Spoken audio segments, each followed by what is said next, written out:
హైదరాబాద్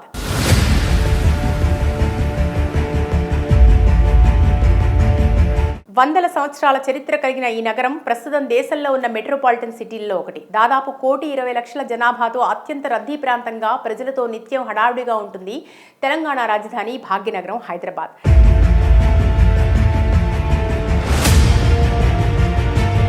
ఇంత జనాభా ఉన్నా కూడా నగరానికి నీటి సరఫరా కోసం కృష్ణా, మంజీరా, ఉస్మాన్ సాగర్, హిమాయత్ సాగర్ నుండి తాగునీటి సదుపాయం జరుగుతూ ఉంటుంది. అంతేకాకుండా ఒకప్పుడు హైదరాబాద్ నగరంలో దాదాపు 100 చెరువులు ఉండటం మూలాన భూగర్భ జలాల్లో నీళ్లు మిశ్రమంగా అందుబాటులో ఉండేవి.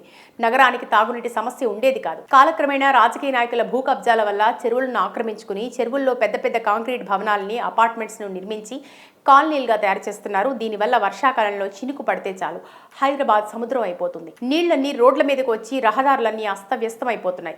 ఇలా ఇష్టానుసారంగా చెరువుల్ని కనబడకుండా చేసి భవన నిర్మాణాల కోసం లక్షల కొద్దీ బోర్లు వేసి భూమిలో ఉన్న కాస్త నీరుని లాగేస్తున్నారు. ప్రస్తుతం ఎండాకాలం కావడంతో నగర శివారు ప్రాంతాల్లో నీటి ఎద్దడి మొదలై ఇబ్బందులు పడుతున్నారు. మరోవైపు ఐటీ రంగానికి కేంద్ర బిందువు అని చెప్పుకునే బెంగళూరు నగరం ఇప్పటికే నీటి సమస్యతో ఘోరాతి ఘోరంగా అల్లాడుతోంది. అక్కడ కాంగ్రెస్ ప్రభుత్వం కూడా ఏమీ చేయలేని నిస్సహాయ స్థితికి వెళ్ళిపోయింది. బ్రతుకు తెరువు కోసం వచ్చిన ప్రజలు వేరే చోటికి వలసలుగా పోతున్నారు. ఇండియన్ ఇన్స్టిట్యూట్ ఆఫ్ సైన్స్ ఇటీవల జరిపిన ఒక అధ్యయనంలో బెంగళూరులో కాంక్రీట్ నిర్మాణాలు 10 రెట్లు పెరగడం వల్ల నీటి మట్టాలు 79% తగ్గుముఖం పట్టాయని పేర్కొంది. పట్టణ విస్తీర్ణత పెరగడానికి నీటి మట్టాల క్షీణతకు మధ్య బలమైన సంబంధాన్ని ఈ అధ్యయనం హైలైట్ చేస్తుంది. బెంగళూరు పట్టణ విస్తరణ 1973లో 8% నుంచి 2023లో 93.3%కి 155% పెరిగింది.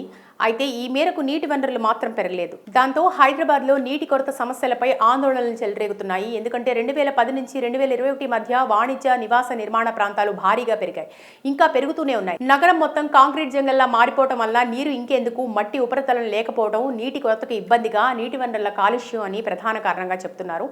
హైదరాబాద్లో 185 నోటిఫైడ్ వాటర్ బాడీలు ఉన్నాయని తెలంగాణ రాష్ట్ర కాలుష్య నియంత్రణ మండలి రికార్డులు వెల్లడించాయి.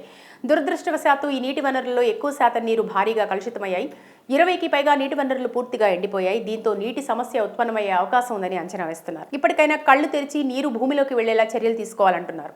200 చదరపు మీటర్ల కంటే ఎక్కువ ఉపరితల వైశాల్యం ఉన్న ప్రాంతాల్లో వర్షపు నీటి గుంటలను ఏర్పాటు చేయాలని సూచిస్తున్నారు. వర్షపు నీటి సంరక్షణ కార్యక్రమాలు భూగర్భ జలాలను పెంచుతాయన్నారు. ప్రతి ఇంట్లో ఇంకుడు గుంత ఏర్పాటు చేసుకోవాలని, భవిష్యత్తులో జనాభా పెరుగుదల ఇంకా ఎక్కువ ఉండనుంది కాబట్టి ఇప్పటి నుండే తగిన జాగ్రత్తలు తీసుకోకపోతే పెను ప్రమాదాలు ఎదుర్కోవాల్సి ఉంటుంది అంటున్నారు భూగర్భ శాస్త్రవేత్తలు.